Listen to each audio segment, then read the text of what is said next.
Hey guys, what's up? So I have officially been gluten-free for a week now, so I just wanted to pop in and do a quick update for you. Like I said, I have been completely gluten-free. I've been doing what I told you in the last video with smoothies. I've also gotten rice cakes as a snack now, and I'm eating apples. So first of all, let me go with the challenges, and then I'll tell you about my sugar changes. First of all, my husband and I are doing this.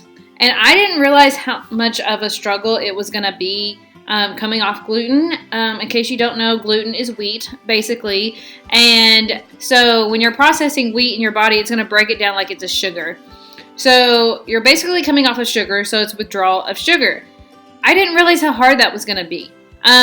So you're used to eating all this wheat, all this sugar, and your body is like not taking any of it in. So it definitely affects your mood. My husband and I, like I said, have been doing this for a week, and I thought we were going to kill each other last week. It's literally like coming off a withdrawal. We even Googled it. They said it's like coming off heroin, which if you are a diabetic and you're watching this channel, more than likely when you found out you were a diabetic, you realized you had to change your diet. So I felt like I was reliving everything over again, and it was really hard. I was pretty moody. My husband was pretty moody, just because your body was so used to having all that sugar, and it didn't have it anymore. So you were just going through this withdrawal period that it was hard. It was hard. I would say the first 4 days was the hardest, and then it got easier after that.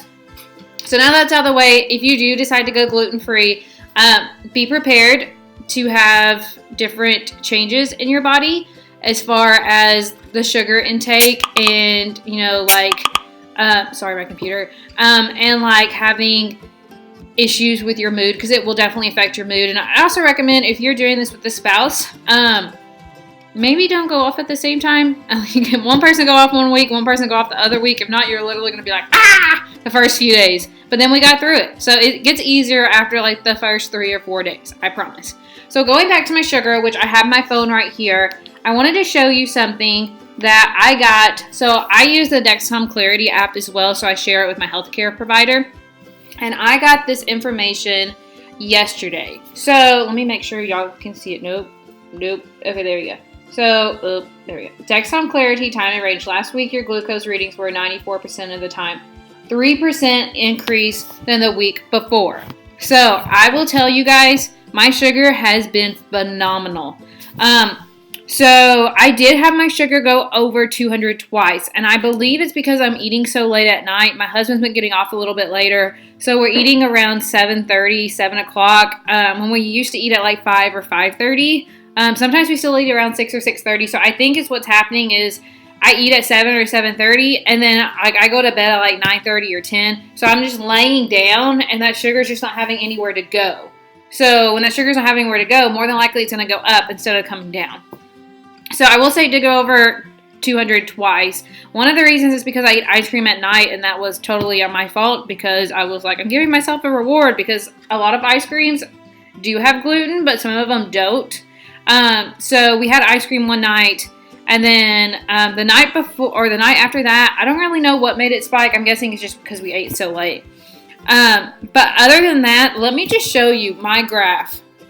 Last night, also, if you're diabetic and your sugar stays between like 90 to 120 at night, you literally get the best sleep of your life.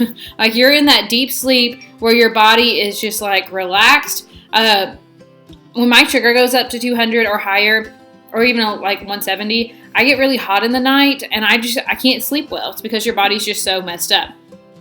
So right now my sugar is at 90, if you can see that. Oh, I need to scoot it over.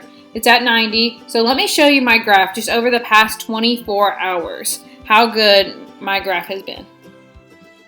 So the highest it's been is like 150. And the reason it was 150 is because we were watching TV last night while we were eating, and I hadn't moved around very much. But it did stay in between that 90 to 120 range last night. And like I said, I got the best night of my sleep.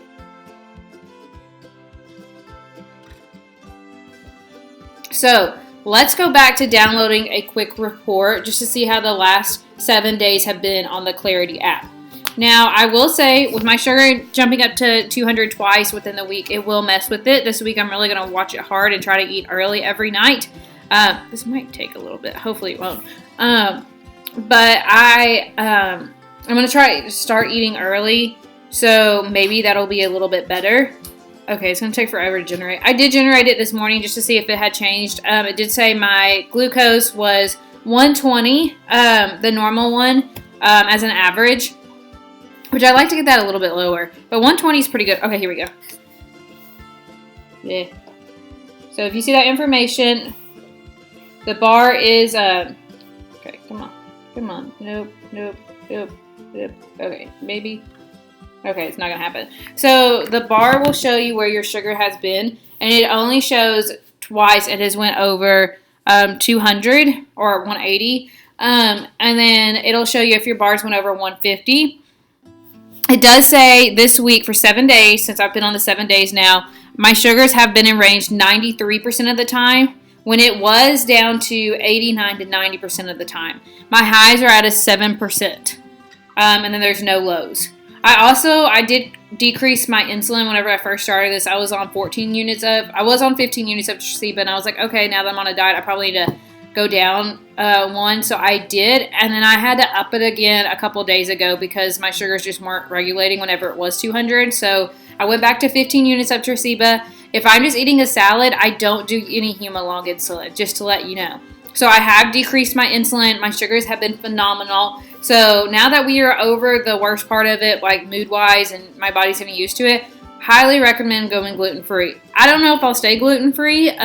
We'll see, but let's just keep doing updates, see how much better my sugar gets, and we'll kind of go from there. If you guys have any question on gluten-free or anything like that, please leave them in the comments below, and I'd be happy to answer them or just show you my story so far.